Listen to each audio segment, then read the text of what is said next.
Here you go. You know, we should respond to this ad just to see what it is. Wanted, somebody to go back in time with me. This is not a joke. You'll get paid after we get back. Must bring your own weapons. Safety not guaranteed. I've only done this once before.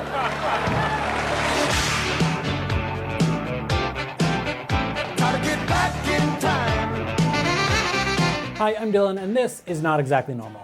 That advertisement first appeared in the September-October 1997 issue of Backwoods Home magazine, which I have right here. And it serves as an excellent introduction into the wild world of time travel truthers. Soon after its publication, the ad blew up. It was featured on Jay Leno, NPR, and eventually it was even turned into a movie in 2012 starring Aubrey Plaza. How about this time travel ad?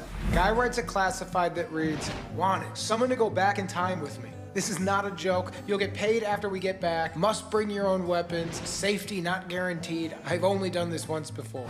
I want to find this guy. You know, see if maybe he believes in this stuff. I don't know. I think it could be funny. You want to do it? Can I get a couple of interns? Help me with the research? Me, too, please. Me. All right, give me the lesbian and the Indian, and I got a story. But despite what time travel truthers, and I guess movie producers might have you believe, the ad was a joke, written by Backwoods Home editor John Silveira. According to an article on their website, in the early days of Backwoods Home, they would create fake ads to fill any blank spaces in the classified section.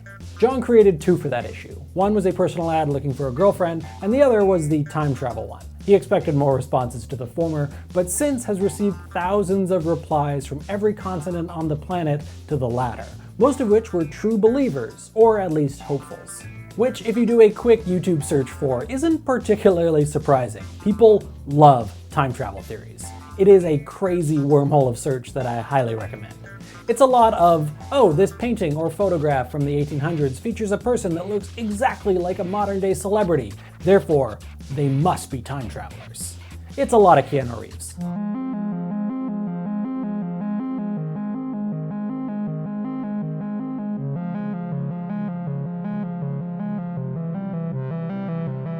We have a picture here from 1530, 1875, 1994, 2008, and 2011. Because of films like The Matrix and stuff that Keanu Reeves has subtly been dropping hints all this time, and that he is actually a vampire or a time traveler. Guys, I think Keanu Reeves might actually be a time traveler. Dudes, you guys are gonna go back in time. Yeah! You are going to have the most excellent adventure through history. Who are you guys? We're you, dude! No way. The idea of time travel only really entered the zeitgeist towards the end of the 19th century with the publication of The Time Machine by H.G. Wells. There were a handful of time travel related stories and books published before that, but this was by leaps and bounds the most popular. And so it was only really after that time that some people started to believe that time travelers actually existed. One of the earliest time travel hoaxes was published in the 1911 book An Adventure. The authors were two British women by the names of Charlotte Ann Moberly and Eleanor Jourdain, who claimed that while touring Versailles on August 10, 1901, to have seen the time-traveling ghost of Marie Antoinette. As if we had somehow entered into someone's imperfect memory of those events. Perhaps Marie Antoinette's own memory, as she remembered it. Their explanation was that they entered what we would describe today as a time slip, and were experiencing the same August that Marie Antoinette had experienced before she died in 1793. I think it conceivable. I think that we, in some way, peeked through a curtain of time. Their claims were not super well received at the time, though according to historian Roy Strong, they were able to hold the imagination of the public for half a century. Probably the most likely explanation for what Moberly and Jourdain saw comes from the biography of Robert de Montesquieu, who says that on that day in Versailles he was throwing a cross-dressing garden party, and that all the characters that Moberly and Jourdain saw, including Marie Antoinette, were just his friends in drag. While that claim was more supernatural, as technology advanced, future time travel claims became more technological. One of the earliest of these was put on by an Italian scientist turned pastor named Father Pellegrino Ernetti, who in 1961 claimed to have invented a time-traveling device that takes pictures of Jesus. Like this one. It was called the Chronovisor. The Chronovisor was a device kind of like a TV, but instead of tuning into a boring old broadcast, it would tune in to the past. Which I guess is kind of what TVs actually do, but that's besides the point. In this case, Ernetti claimed that he was tuning into things like the crucifixion of Jesus Christ, a speech by Napoleon Bonaparte, a speech by Mussolini, a speech by the ancient Roman philosopher Cicero, and a performance of the now-lost tragedy Thyestes in 169 BC. So, not reruns of I Love Lucy. Lucy, what is this? Oh, darn, you found your Christmas present. Also, Ernetti claimed to have brought back portions of that play as proof, so there's that ironclad argument. Ernetti described his Chronovisor as resembling a one-man submarine, which was open at eye level in all directions, it was suspended by a cable to give it free range of motion, it was made of aluminum, and powered by thought. In his book on the topic, Peter Krasa poses the question, why would the brilliant Father Pellegrino Ernetti, so accomplished in other fields that his counsel was sought all over Europe, be driven to such a fabrication? Yeah, why would someone lie about having a time-traveling device that could take pictures of Jesus? Well, Ernetti's claims were widely enough believed to have several books published about them. Towards the end of Peter Kras's account, Ernetti is on his deathbed, and he confesses that the whole thing was a lie. The play, the Jesus photo, and of course, the time-traveling television. Shocker. Let's fast forward to March 10th, 1982. Our solar system was experiencing syzygy, basically when all the planets line up. It hadn't happened for 179 years, so tensions were high with doomsdayists, as they often are with these things. A lot of people think we have a lot different outlook than they do. Really, the only difference is that we have a mission from God. He set us aside for this purpose, and this is our whole purpose in being here. All of what we're doing is to prepare for what's coming, and we're just trying to establish this refuge for God's people during this time of trouble. People thought there would be catastrophic natural disasters across the globe, caused by a supposed increased rotation speed of the Earth, and sunspots and solar winds. Basically the end of the world. As you can see now, we're fine, mostly. Did anything strange or unusual happen to you today? You know, anything like, total death and destruction, havoc wreaked, the end of the world, that sort of thing. Well, today's the day that all that was supposed to happen. Though not everybody expected the end of the world. Some people expected to meet time-traveling aliens. Obviously. Meet the Chrononauts, a group of artists and poets who gathered en masse on March 10th, 1982 at the Charles Street Bookstore in Baltimore for an all-night party / Welcome to Earth event for time travelers. According to an article in the Times, pun intended, the Chrononauts drank, danced, and after midnight, some of them even took off their clothes. That's a fun time traveler movement. The night devolved into debauchery, as all good nights do, and then the future showed up. Well, that is, the morning. Kirby Malone, a then 27-year-old chrononaut, expressed his disappointment with the lack of time travelers, saying that there were only 3 possible reasons they didn't show up.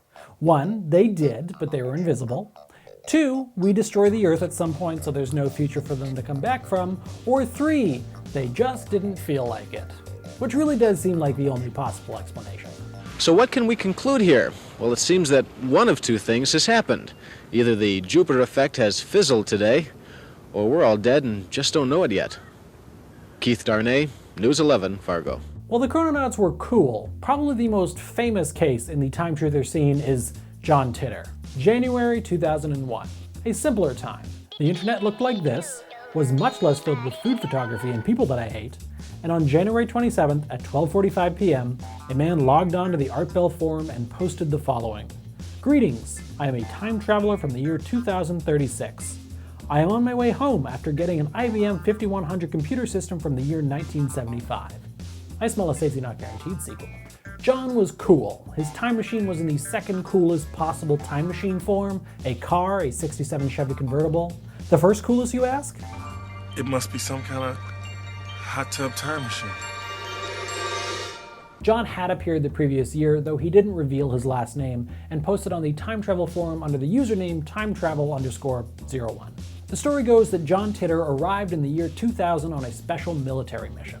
He lived, or will live, I guess, on a military base in Tampa and writes, quote, "There is no large industrial complex creating masses of useless food and recreational items. Food and livestock is grown and sold locally. People spend much more time reading and talking together face to face. Religion is taken seriously, and everyone can multiply and divide in their heads. I love that last claim, like the huge problem with society today is the lack of in-head math. My favorite thing about this whole story is the first response to John's introduction by a user named Mike Clinch, who writes, "Hi, as you are well aware of, I am sure, people can post anything here, whether or not it's true. What proof do you have that you have traveled through time? Rest assured that I want to believe you, but why should I believe? Thank you for indulging me." It's just so earnest and nice and in stark contrast to what would happen if that was posted on the internet today. John said his goal was to not be believed, which made him even more believable. And ultimately, despite his criticisms of today's society, his message ended up being a positive one. Sort of. He writes, "Perhaps I should let you all in on a little secret. No one likes you in the future. This time period is looked at as being full of lazy, self-centered, civically ignorant sheep. Perhaps you should be less concerned about me and more concerned about that. I mean, it's tough love." And then, as suddenly as he appeared, he was gone. There were a couple years that true believers held out, but 2004 came and went. There was no Second American Civil War, no rampant mad cow disease, or nuclear war with Russia. And then, like all magic, it was eventually ruined. In 2009, a hoax hunter by the name of John Huston, in a separate but similar effort to a private detective hired for an Italian TV show called Voyager, tracked the IP address of John Titor to two men in Florida, John and Larry Haber, who turned out to be the two men behind the curtain. The legend of Titor lives on, however, in the anime/movie/video game Steins Gate, which is a plot centered around Titor's claims. The John Titor Foundation, which apparently exists and is owned by John and Larry Haber, have published a book about the whole thing called John Titor, A Time Traveler's Tale. And it's the only book I didn't end up getting for this video because it was listed on Amazon.ca at $500 used and $1,200 new. So, no. Definitely my favorite time travel theory that I stumbled across while researching this episode is this one. I'm gonna butcher it, so I'm just gonna let this guy tell you. Could it be that the science fiction writers of yesteryear and today are simply in the know of future plans of suppressed technology now in the hands of certain secretive agencies? Did these science fiction writers from the past or science fiction producers of the present day like George Lucas or Steven Spielberg simply relate, in a fictional format, science or future plans hidden from the general public? What do you guys want me to talk about in my next episode? Please let me know in the comments, and if you'd like to subscribe to my YouTube channel or even support me on Patreon, it would be greatly appreciated. Patreon users can vote on upcoming episodes as well as get access to 2 new Patreon exclusive series. So if you want, go check it out. Thanks for watching.